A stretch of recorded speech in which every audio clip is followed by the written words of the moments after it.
আসসালামু আলাইকুম বন্ধুরা, কেমন আছেন আপনারা সবাই? আমিও খুব ভালো আছি। ইফতারিতে নানা রকম আমরা পকোড়া করে রাখি। তো আজকে আমি ফুলকপির পকোড়া বানিয়েছি, সেটাই আমি আপনাদের সাথে শেয়ার করলাম। তো ফুলকপির পকোড়া বানানোর জন্য প্রথমে আমি বেসনের ব্যাটারটা তৈরি করে নেব। তার জন্য 1 কাপ বেসন নিয়ে এখানে আমি দিয়ে দিচ্ছি পরিমাণ মতো নুন, পরিমাণ মতন হলুদ গুঁড়ো, কালো জিরে দিয়ে দিলাম আধা চামচ, স্বাদ অনুযায়ী দিয়ে দিলাম জিরের গুঁড়ো, আধা চামচ লাল লঙ্কা গুঁড়ো, আর দিয়ে দিচ্ছি আমি 2 টেবিল চামচ চালের গুঁড়ো। ঝালটা আপনারা আপনাদের পছন্দ মতন দিয়ে দেবেন। শুকনো উপকরণগুলো মিশিয়ে অল্প অল্প জল দিয়ে আমি একটা ব্যাটার তৈরি করে নেব।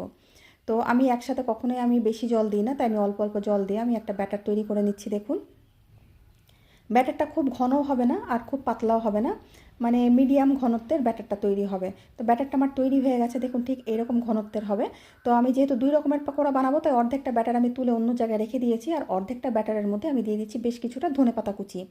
তো ফুলকপির পকোড়ার মধ্যে ধনেপাতা কুচি দিলে কিন্তু ভীষণ টেস্ট হয়, তাই আমি কিছুটা ধনেপাতা কুচি দিয়ে বেসনের মধ্যে মিশিয়ে নিয়ে এবার দেখুন আমি এখানে ফুলকপিগুলো নিয়েছি। এখানে আমি ফুলগুলোকে এইভাবে কেটে নিয়ে, মিডিয়াম সাইজের কেটে নিয়ে একটু নুন দিয়ে এটাকে আমি 3-4 মিনিট একটু ভাপিয়ে নিয়েছিলাম, একটু সেদ্ধ করে নিয়েছি।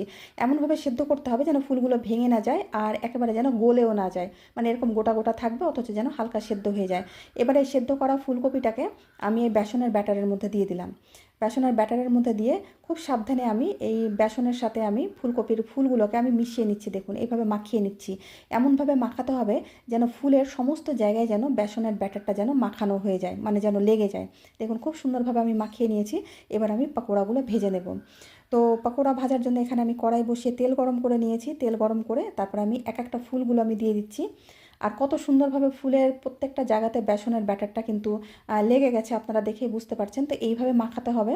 তা আমি কিছুটা ব্যাটার আমি তুলে রেখেছি, মানে এটা যেন একদমই জলজলা না হয়, মানে পুরো ব্যাটারটা যেন ফুলের সাথে যেন গায়ে গায়ে লেগে থাকে। তো তেল গরম করে আমি এক একটা ফুলগুলো আমি এভাবে দিয়ে দিচ্ছি, ফুলকপির ফুলগুলো যে কটা আমার তেলের মধ্যে ধরবে আমি 5-6খানা ফুল প্রথমে দিয়ে দিলাম। দিয়ে আমি 2 মিনিট অপেক্ষা করে তারপরে আমি উল্টিয়ে পাল্টিয়ে নিচ্ছি। গ্যাসটাকে আমি মিডিয়াম ফ্লেমে রেখেছি।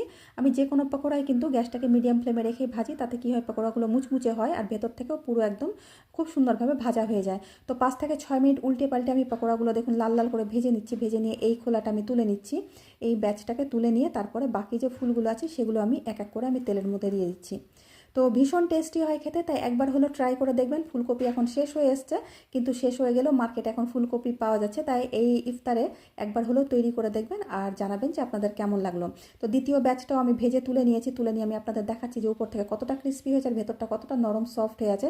এটা খেতে ভীষণ টেস্টি হয়, তাই একবার হলেও বানাবেন আর একটা কমেন্ট করে জানাবেন যে আপনাদের কেমন লাগলো। আপনাদের একটা কমেন্ট কিন্তু আমাদের উৎসাহিত করে সামনে এগিয়ে যাওয়ার জন্য, তাই অবশ্যই কিন্তু কমেন্টে জানাবেন যে আপনাদের আমার এই রেসিপিটা কেমন লাগলো।